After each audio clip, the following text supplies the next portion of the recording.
two more quickly. There appears to be a large deployment of Russian land forces towards the border with Ukraine. Mm-hmm. What is the administration prepared to do if Russia moves to invade eastern Ukraine?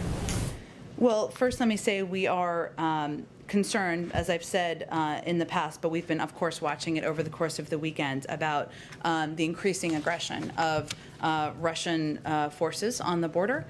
Secretary Blinken and Secretary Austin are in Brussels this week meeting with their NATO partners, and we will, of course, I'm sure this will be a topic of discussion. We also remain in touch with Ukrainian officials at a range of levels, but I'm not going to get ahead of their discussions that they're having on the ground.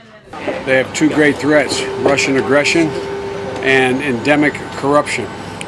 And we're prepared to help them tackle both as the founding fathers of a new, first time ever, genuinely democratic, free Ukraine. And that's my hope. 1, 2, and 3. Everybody thinks it's really easy to be the son or daughter of someone in the State Department or the Foreign Service. So these kids make sacrifices for their country. They really do. And that's why I spend so much time in there with them, to thank them. I don't want to leave, guys, but I have to. Sorry. Did you and your father ever discuss Ukraine? No. As I said, the only time was after a news account, and it wasn't a discussion in any way. There's no but to this. No, we never did. Your dad said, I hope you know what you're doing. I hope you know what you're doing. I do. And I said, I do. And that was literally the end of our discussion. Hunter Biden reportedly made $50,000 a month to sit on the board of a Ukrainian gas company called Burisma. At the time, his father, former Vice President Joe Biden, was the Obama administration's point person on Ukraine.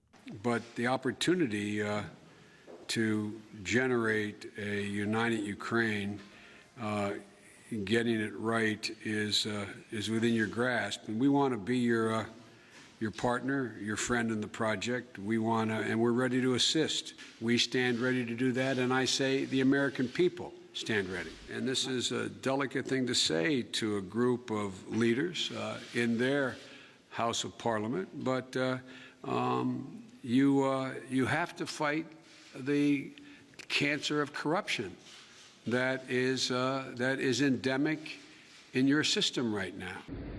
Good morning. Vice President Biden is trying to resolve the Ukrainian government's dangerous standoff with armed pro-Russian separatists who are now occupying public buildings in around 10 towns and cities here.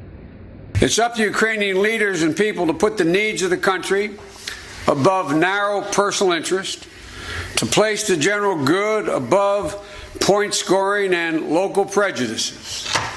And that goes for everyone.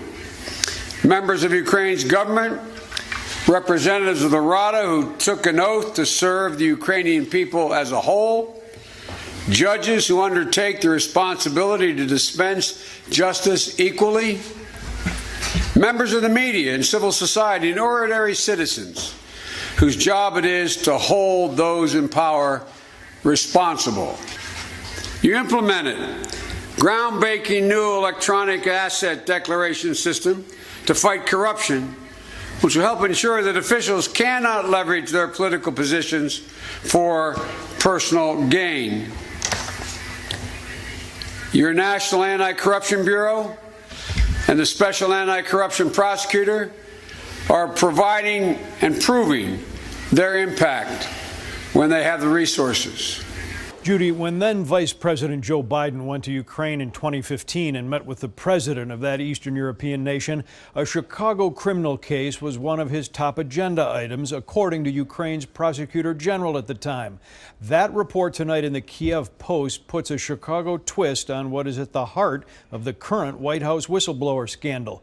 The Chicago case involves a Ukrainian business tycoon indicted under the Obama administration, a man federal prosecutors in Chicago have been trying to extradite to the U.S. to stand trial.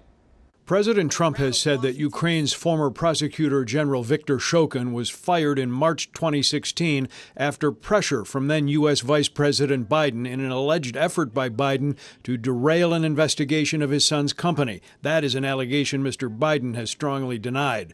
Now, though, according to this affidavit reported by the Kiev Post, Shokin claims that Biden had also been trying to interfere with the case of this man, gas tycoon Dmitry Firtash, who is the subject subject of a drawn-out extradition fight by federal prosecutors in Chicago.